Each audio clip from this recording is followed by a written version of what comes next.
Ипотека с господдержкой. 14 августа в рамках Дня строителя была проведена ярмарка недвижимости. Риэлторские компании, кредитные организации и застройщики представили свои проекты. Подробнее в репортаже Артура Габышева.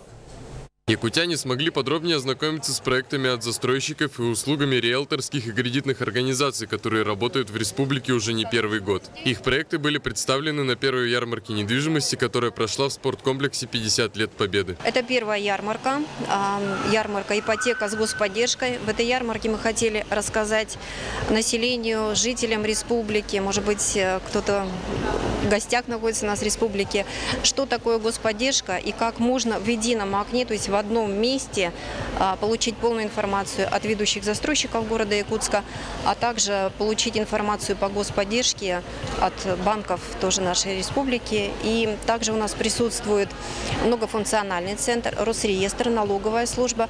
То есть возникает при оформлении сделок много вопросов у клиентов, то есть как можно использовать материнский капитал, как проходит регистрация договоров. То есть для этого мы пригласили представителей. Строительство 203-го микрорайона вызывает особый интерес горожан. Напомним, проект был согласован еще в 2012 году. Застройщики здесь будут строить не только жилые дома, но и создадут комплекс с социальными объектами, то есть возведут еще 2 школы и 2 детских сада. В этих домах есть квартиры, 60% квартир эконом-класса, 40% квартир более больших планировок, скажем так, да? 10% от эконом-класса мы передаем под, вернее, не мы, а инвесторы, владельцы, собственно говоря, этих квартир, отдают под программу переселения из ветхого жилья. То есть вот у РИКа 27 квартир и 9 квартир еще, или 10 квартир ГУП ЖКХ тоже передает под эту программу. Да?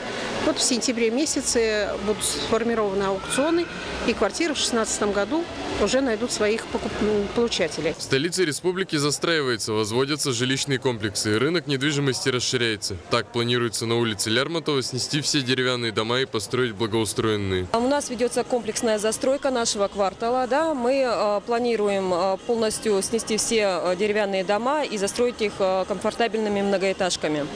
Здесь у нас планируется застройка школы, детского сада. Риэлторские компании также приняли участие в ярмарке, в спектре услуг которых есть дистанционная покупка жилплощади. Значит, новая услуга у нас какая? Мы на сегодняшний момент готовы к продажам по удаленным городам республики. Мирный, Айхал, Удачный, Нерюнгри. Да? То есть люди могут приобрести квартиры, не выезжая из своих городов. Участникам ярмарки есть что предложить жителям республики, которые хотят улучшить свои жилищные условия. Но и не только, ведь профессия строителя самая мирная и созидательная. И от качества их работы зависит качество жизни людей и облик места, где мы живем. Артур Габышев, Дмитрий Сергучев, Батый Горохов, НВК Саха, Якутск.